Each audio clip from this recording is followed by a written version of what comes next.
अस्सलाम वालेकुम नाज़रीन, मैं हूं अब्दुल्ला। 7H न्यूज़ में आपका इस्तकबाल है। कलेक्टर और सब कलेक्टर ने एर्राकुंटा और शाहीन नगर में हेल्थ सर्वे किया है। आइए देखते हैं हमारे नुमाइंदे सैयद आसिफ अली की ये रिपोर्ट।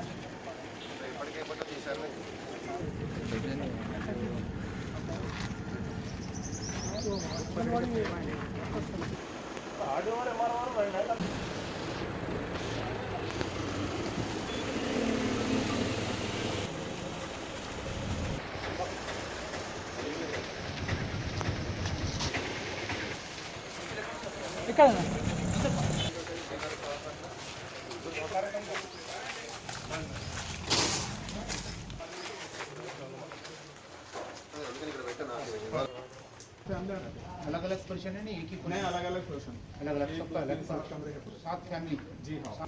इसके आप लोगों को सब चीज़ की सहूलत है ना, खराब होने की क्या है। ये सर्वे, ये कोई और सर्वे नहीं होता, ये सर्वे। जर्मनटन हॉस्पिटल ऑर्थोपेडिक से मुताल्लिक हर मरीज यहाँ शिफायाब। बैनुल-अक़वामी शोहरत याफ्ता और इनाम याफ्ता doctor Mir Jawad Zar Khan, senior orthopaedic surgeon, advance operation theatre, ICU, digital x-ray, laboratory, physiotherapy, pharmacy, sharing और प्राइवेट रूम्स, लेडी डॉक्टर्स और डॉक्टर अर्जुमन सुल्ताना गायनेकोलॉजिस्ट की खिदमात हासिल। वाजबी फीस और मुकम्मल सहूलियात से हजारों मुतमईन। एम्बुलेंस से आरास्ता Germantown orthopaedic hospital, pillar number 150 अताब। खबर है शहर की, खबर है गाँव की, खबर है सारी दुनिया की। 7H न्यूज़ पसंद आए तो लाइक कीजिए, शेयर कीजिए और सब्सक्राइब करना ना भूलें। 7H न्यूज़, आपकी आवाज।